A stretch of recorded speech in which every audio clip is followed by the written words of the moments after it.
Hello, I'm Incarnate, bringing you all the latest indie gaming goodness. Today we're looking at the fifth part of our Project Zomboid tutorial series, my new series. And today's episode is going to be centered on base building, fortification, and storage. So first we're going to talk about building some structures around your base to make it a little bit more accessible. Next, we're going to talk about fortifying a base. Basically, we've got a pre-selected base here, how to prevent zombies from getting in, how to make the entrances blocked, and how to make the overall base more zombie resistant. And finally, if we have time, we're going to talk about storage. I'm going to talk about how to create storage, boxes, shelves, everything that you need in order to store your goods when you go out for those scavenging runs. Now, as you can hear, we've had a gunshot. We probably have some zombies headed our way. So let's get right into it. Now, between episodes, I've done two things, and that's just mainly to make your guys' life a little bit easier. And that's to chop down some wood, which you can see here. And also, I've read the carpentry skill book that we found in our last episode. And the reason why I've done that is so that all of the fortification that we do in this episode will help to bring up my carpentry skill. The goal of today's episode is to reach level 4 of carpentry. When I reach level 4, I will be able to create a water collector. When we can create the water collector, we'll be able to collect rainwater, boil it into safe drinking water, or use it as a means of watering plants. We're going to start a farm, and we're going to do that hopefully in the next episode. But for now, let's get some wood. Let's get started. We're going to fortify the front part of our base. Now, I've gone and cut down some wood. That's to make our job a little bit easier. I'm putting some in my backpack. Now, if you have a regular backpack, you won't be able to do this. I'm actually cheating a little bit just to make this series a little bit less tedious for you. At the suggestion of my friend LZ Bravo, who's also a very experienced Project Zomboid player, I've downloaded a Alice Pack mod. Now, this Alice Pack mod's actually better than the storage in Hydrocraft. You see that I have a maximum storage of 75. Now, I've done that just to make our tutorial series flow a bit better. I'm not having to worry about making multiple runs during an episode. I can go out and get everything that I need. All the information that I'm giving you is still valid, though. It just means that you're going to have to go to a little bit more effort if you want to stick with the vanilla Project Zomboid experience. I tend to find that this game's vanilla experience isn't as fun as using mods, but I try to limit the mods that I use in order to make the game still fun and not too easy and not cheap. So anyway, we have these logs that we've got on the ground here. I've dumped some more on the ground, and we're going to be building a log wall. Now, a log wall is a very solid wall, and one of the most solid walls in the game, at least until the developers introduce metalwork. We need ripped sheets to build a log wall, so go to any zombie corpse. Zombie corpses are a very common thing in this game. If you have been following my instructions, you'll know how to make plenty of zombie corpses. So right-click on any item of clothing except for shoes and select rip sheets. So we're ripping the sheets, and we're going to be using these rip sheets as a makeshift rope to string together this log wall. So we want about 20 rip sheets. Let's say 30 just to be safe. That'll do us. Now, a log wall has two advantages. One, it's far stronger than a normal wall. And two, it costs us no nails. Now, if you played this game before, you know nails are a very precious commodity in this game. I actually have not found many at all. So unfortunately we need to do this because I don't have enough nails to fortify my whole base. There we go. So right click, select the build menu, and you'll have the option to build a wall and build a log wall. A log wall is built by 4 logs and 4 ripped sheets. So really all you need to build this is just to find an axe. Now we've got some more logs here, but not enough. Build another log wall here. Now you might ask, why am I not knocking these out with a sledgehammer and putting the log walls here? And that's just because I may actually want to use this. I may want to actually put a sheet rope down here to be able to get down and actually have a safe spot to rope down into. The other reason is because if I'm playing on a level with a lot of zombies, I could actually add a second layer of defense by putting some planks in here and adding a second barricade. But if you wish, it depends on your preferences. You can do either. And also, if I didn't have a sledgehammer, I would have to do it that way because I wouldn't be able to knock the wall out. So I'm assuming that you don't have a sledgehammer. Now, one thing about cutting down trees, if you have the standard axe in Project Zomboid, you will be able to cut down a tree by right-clicking on the base of the tree, and there'll be the option to cut down a tree. I have a Hydrocraft axe. It's actually the hedge trimmer, and it's a very poor axe, but unfortunately it's the only one I could find. Now, to cut down a tree, you need to actually hold down the control key as if you were about to attack, and then swing at the tree. Now, cutting down a tree with a makeshift axe like this will take a lot longer than a regular one, but unfortunately I've not been lucky enough to find the proper fire axe, the one that we use to cut down trees. It's still doing a pretty decent job, but to actually prepare to properly fortify your base, you will need to go out and get supplies, food, water, because it's going to take you maybe 2 or 3 days to cut down all of these logs. So we're going to grab these logs. We're also going to grab the tree branches because we can make those into weapons. I'm going to grab the twigs as well because we can use the twigs for kindling in a fire. Take all this back.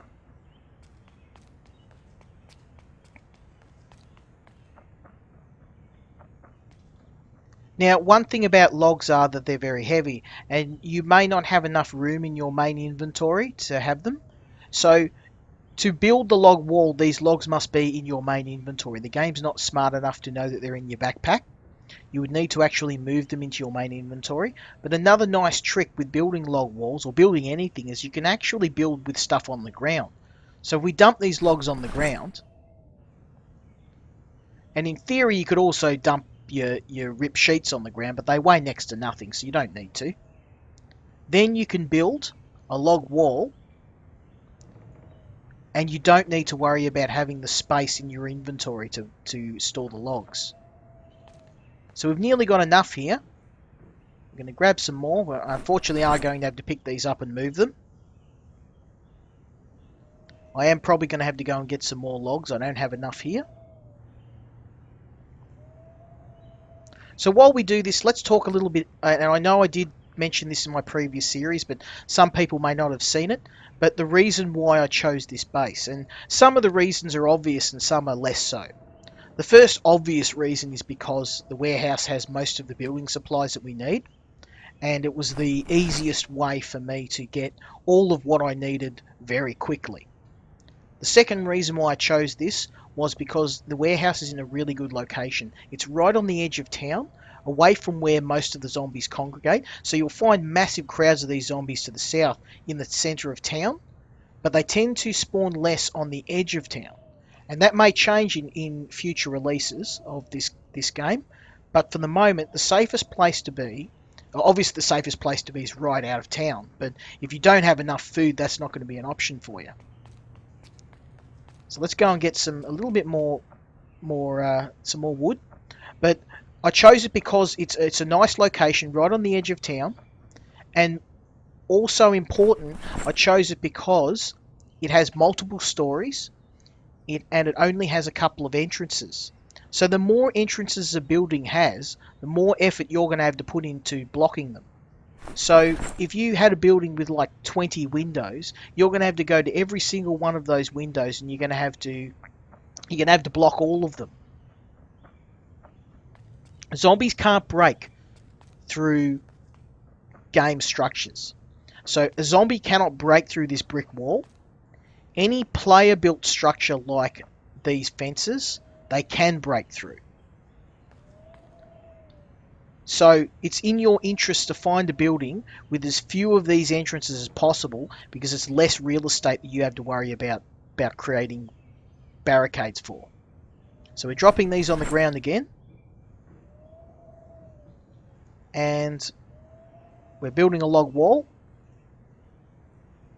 I probably should have done this from the outside, because I have to show you from the inside now. But as you can see, that is now completely encircled. Now, if we didn't have a sledgehammer, this would be the most efficient way to create a strong barricade. You could also cut up some wood into planks, but as I said, putting planks on a window is not as secure as putting down the log wall. This is a lot stronger. I've seen a horde of 50 zombies smash away on one of these for a whole day in order to get through. So I've already done this. I don't know if you remember, I did this in a previous episode. I put a log wall there, and I put a log wall here. So the last thing that we need to do is to board up this window. Now, if you didn't have a sledgehammer and you wanted to be really technical about making this secure, you could create another little U with the log. So a log here, a log here, a log here, with the 3 log walls, and create that as a really, really secure entrance into the base. But for the purpose of this tutorial, I think I've demonstrated the best way to secure your base.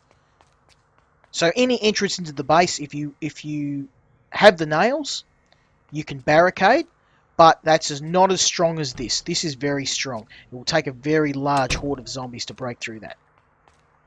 So the last thing we're going to do, just to get this window somewhat secure, is we're going to cut up some wood. We've got some planks here, but we'll grab some more, and we're going to cut up some logs. What do we got here? 6 logs. So we're going to need 2 logs.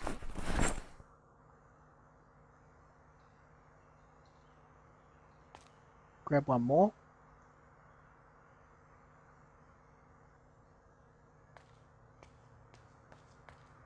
I'm going to cut these up. We're going to use some for the window, and the rest we're going to use upstairs. And before I die, you can see that there's a lot of food we've got here. I cut up this watermelon. I put this water bottle away. Slice watermelon. So we can use the saw to slice up a watermelon and get 10 watermelon slices. Heat that up.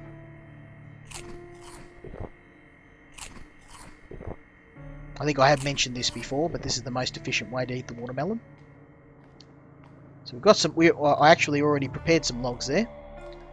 Now, with a saw in your inventory, like we've got here, right-click on any log, and you'll have the option to saw logs. I'm going to saw both of those. Now, Hydromancer himself mentioned that in my previous series I was not processing these logs in the most efficient way. You can actually make a sawbuck. Now, for those who don't know, including me, a sawbuck is used where you load the log in, and if you have machinery, it will automatically cut the logs into planks in the most efficient way. We don't have that, but we can actually use a sawbuck to do this. I'm not going to do that in this episode. That'll be advanced carpentry. So the recipe for a sawbuck is 6 logs, 10 planks, 10 nails, a hammer, and a saw. So once you make a sawbuck, if you have it in your inventory or on the ground, and you right click on a log to saw it, the sawbuck will be used to saw the logs up, and you'll get more planks. So rather than 3 planks per log, you'll get 4. So yes, it is far more efficient. Now, because we don't need that many planks, we're not going to do that. To barricade any window or any door, you'll need a nail, a plank, and your hammer. Right click on the window and you'll have the option to barricade. Be careful unbarricading, because if you remove a barricade, you will actually lose the nails. You won't be able to reuse them. So don't barricade something unless you're sure you want to barricade it. Let's barricade that now. Now each window can be barricaded up to 4 times. Unfortunately, we've run out of nails, so I'm going to go and get some more. I was very lucky because I in the first episode, in this warehouse, we found quite a lot of very useful items. Unfortunately, what we did not find a lot of was nails, so I don't have a lot of nails at all. The other reason why I'm doing this the way I'm doing it is because I simply do not have the nails to waste. Just hoping that I have some nails here, or I might have to do another. Ah, here we go. There's a pallet of lumber. So we're right. We didn't. What I did was there's some nails. I went and overnight did a lot of cutting down trees and gathering wood, but that was actually not necessary. I really hope that we have more than this, or I'm going to be in some trouble. Got some nail gun ammo. So as you can see, the one thing in this warehouse, ironically, you would think you'd find in a warehouse, we don't have. We don't have a lot of nails. We do have a lot of seeds, so when we make our farm, we'll be pretty set for that. We've got plenty of stones. We've pretty much got everything we need except nails. Anyway, we might go on a scavenging run to the warehouse. Yeah, I'll literally. Well, okay, we've got some nails, but it's not looking good. We don't. For a warehouse, I'm a bit astonished that This is usually the spot where I look for nails, because you'll find them in boxes, and the boxes have 100 nails per box. So doesn't matter. Doesn't matter. So we'll barricade the last part. Okay. So now we've got our barricade set up. I'm going to show you another trick. But I wanted to mention these sheet ropes. So what I did in the second episode, I believe, was I smashed the staircase out. And I put down this sheet rope. And the reason why I did that is because zombies can't climb. So that basically meant that whilst I was gathering the resources I needed to barricade this place, zombies could walk in and around here, but I could stay up there and they couldn't get me. But it wasn't ideal to have to climb down here every day and kill zombies. I wanted to try and keep them outside the building, and that's why we're doing this. Now, to add one of these sheet ropes, you need 2 things. You need 1 nail, which we've found, and you need a sheet rope. Now, I think I may have mentioned this before, but for those of you who haven't watched the previous episode, to make a sheet rope, you need 1 item of clothing. Go to any zombie corpse, right-click on the corpse, and you'll have the option to craft a sheet rope. Now, you will need 1 sheet rope for every story up that you are. So if we're on a 3-story building, we will need 3 sheet ropes. This is important because if you don't have the right amount of sheet ropes, you will still create the rope, but it won't be long enough. You'll climb down the rope and then you'll break your legs falling down to the ground. So we have a 2-story building here. I've created this sheet rope. You can also remove a sheet rope by right-clicking and selecting remove, but again you will lose the nail, so I don't recommend you do that. We've got sheet ropes on all of the entrances into the building, as you can see. But what I want to do is actually create an exit on the 3rd story of the building. This is mainly for efficiency, and also in the event that the building becomes overrun and I need a quick escape. Now, one thing I should mention, because of the isometric nature of this game, never create a sheet rope on the north side of the building. So this side or this side, because when you're climbing out, you won't actually be able to see what's on the bottom floor. So if I'm climbing out of this window, at least I can see if there's some zombies around there. So you could potentially climb out of a window, get to the bottom and get bitten. So always create on the bottom facing side of the building. So this side or this side. Now I want to create a rope over here, but there's a brick wall. Luckily, we found the sledgehammer. And this is the most useful part of having a sledgehammer. It allows you to create your own entrances and exits from buildings. Now what I'm going to do is I'm going to smash this wall here. To smash a wall with the sledgehammer, right click and you'll have the option to destroy. Now be very careful when destroying something, because if I was, for example, to hit that, I would actually destroy a hole in the floor, and falling through there I would fall to my death or break my legs. So you can see here that we've got, you can see here it's got the wall here that we want to destroy. Make sure that what you want to destroy is highlighted in red. So, and we never want to create something on the corner of a building, because a zombie could be waiting around there. This is probably the best spot to place our exit. We'll put it here. So what I'm doing now is I'm smashing the wall. Now, walking through that exit will kill me. So what we now need to do is to create an anchor point for us to place our rope. Now the cheapest way to create an anchor point is to create a fence. You can create a window frame, but this needs 4 planks and 4 nails. And I actually found an easier way and cheaper way to do this. You can actually make a wooden fence. A wooden fence only needs 3 nails and 2 planks and a carpentry skill of 2. So for someone who isn't a carpenter, getting to the level of 2 isn't too bad. If you can find the carpentry book, you'll be able to level up simply by cutting up the logs into planks.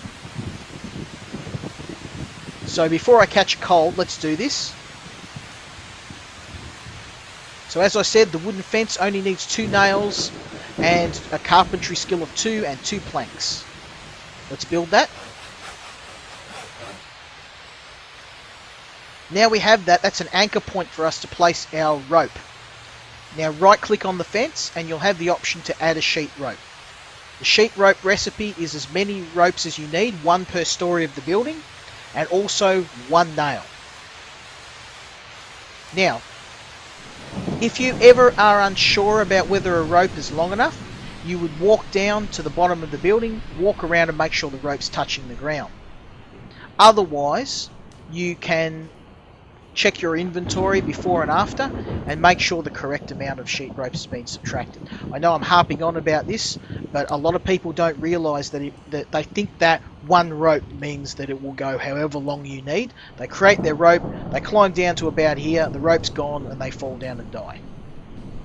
Now as you can see, I have a very safe way out of the building now. I have multiple exits. 1, 2, and of course my exit on the north here. This is very secure. This is pretty much all you'll need to do to create a really secure base. We've also got an extra level of security. If the event the zombies actually did manage to get in, I'm still sleeping up here. I'm still pretty safe, and the only way that I'm going to die now would be if a zombie managed to completely block me out from, so if there were zombies here, zombies on the top floor and I couldn't get out, then that would be really the only way that I'd be stuck. But once the base is self-sufficient, you pretty much don't ever need to leave. But we're a long way from that at the moment. So that's it, our base is now secure. The last thing I wanted to talk about was storage. So to store items, we're going to need to create some boxes.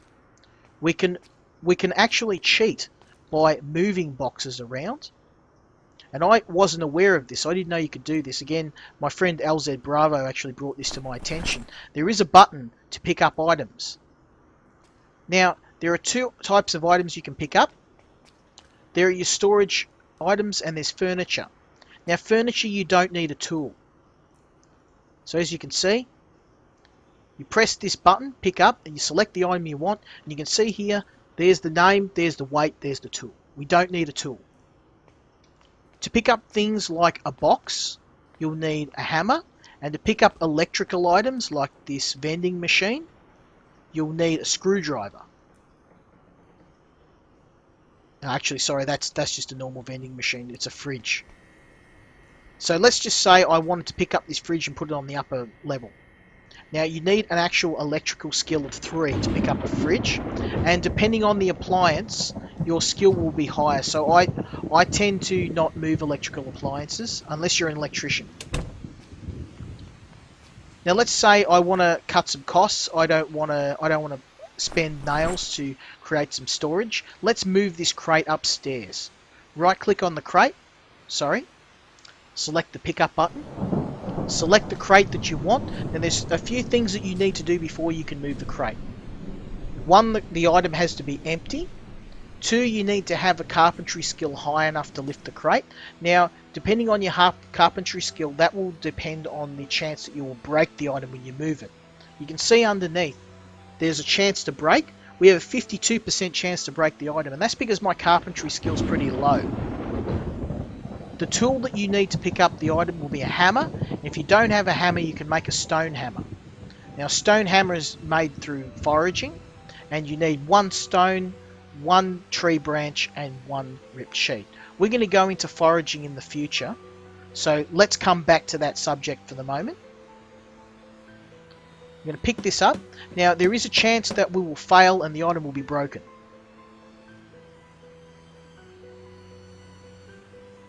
Now, there should be something in here saying crate, so we've actually failed to move that.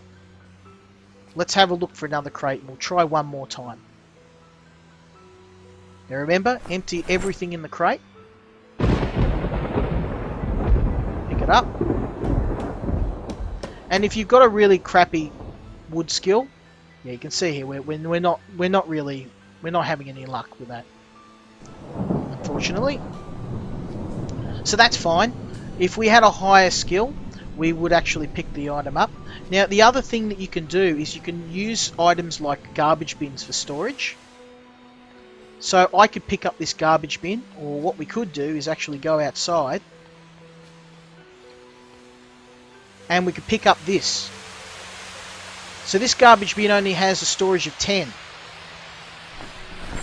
But we don't need a tool to pick it up, as you can see. And we will always pick this up. There is no chance of failure. So if in the event that you don't have a high carpentry skill and you need some cheap storage, go find a heap of garbage bins or all these cardboard boxes, and you can move these fairly easily, these cardboard boxes. Again, they only have a capacity of 10, but it's better than nothing. As you can see here, cardboard box. That's there are in some of the custom maps there are cardboard boxes with a capacity of 50. So let's say, as I have, you miserably failed to pick those up, and you need to create your own storage. You're going to need planks for that. Now, there's 2 types of storage that I use. There is a wooden crate, like the one on our left, and a shelf. So I'm going to show you how to build both. Now don't mind that wooden crate, that's actually a separate type of crate to the one that we build. Let's head up to our 3rd floor, and this is where I want to try and have some storage. So I'm going to build my crate here. I usually have my crates facing a wall, and I'll tell you why in a moment. Right click on the ground, and your recipe to create a crate is... I'm out of nails. Silly me. Careless.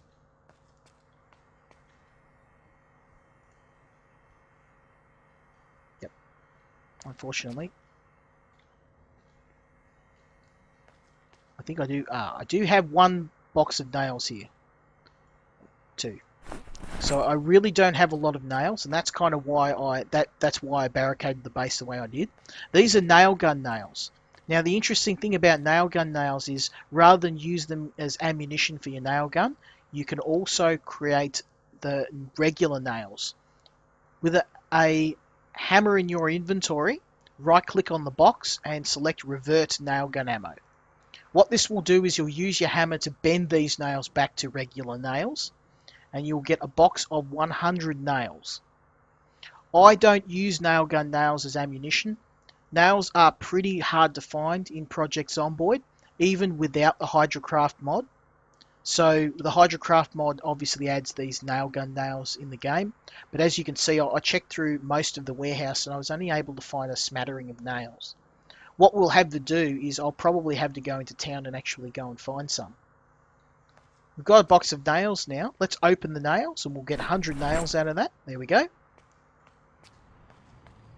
Right click on the ground and you'll have the option to build, and we want to build a wooden crate. Let's see, build. Sorry, it's under the main menu. Wooden crate. Now this is has the biggest storage capacity. Now one useful thing that I found is you can actually stack these crates on top of each other like so, but a more efficient way to have storage is actually to use shelves. So right click and select furniture, shelves. A shelf only needs a carpentry level of 2, it only needs 2 nails, and it only needs 1 plank. And it has the same storage capacity as the crate. There we go. So we've now got a crate with a capacity 50 and a shelf with capacity 50. And then what I tend to do is I'll build a line of crates here, and then directly above them I'll put shelves. And that way you've got, there's 100, there's another 100, there's another 100, 300 storage. And then you basically, it's a very cheap way. You can see there, all I used for that entire storage was 4 nails. So rinse and repeat. Now the last thing I'm going to do is build a bookshelf. You can see here I've got my books here, and these shelves is kind of, I'd rather have them on a bookshelf so I can tell what they are. And I tend to do my reading outside because you don't take the boredom penalty. So right click, build, and you'll have the option in furniture to build a small bookcase. Now, you can build a bookcase anywhere, but I tend to build it against a wall. Put it here. There we go. This has a capacity of 50. And again, I'm being pedantic. You could just use a regular shelf, but the sprite for the shelf doesn't show books. So this tends to be a bit more organized. You know your books are in there.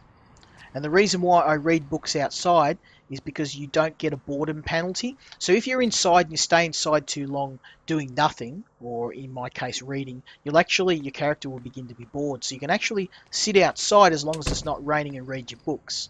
And that's why this bookcase is here. So that's it for today's tutorial. To summarize, what we did was we gathered some wood. We created some barricades in our base by creating log walls. We have replaced all of the entrance points to the base with log walls. We've barricaded the windows in the base. And we've gone to the top floor.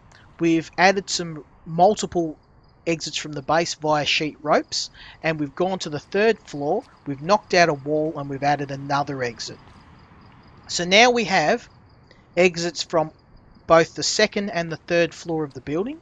If we were to be attacked and the worst were to happen, the zombie horde were to overrun us, we would have a very easy way of getting out of the base. Finally, we've created some storage.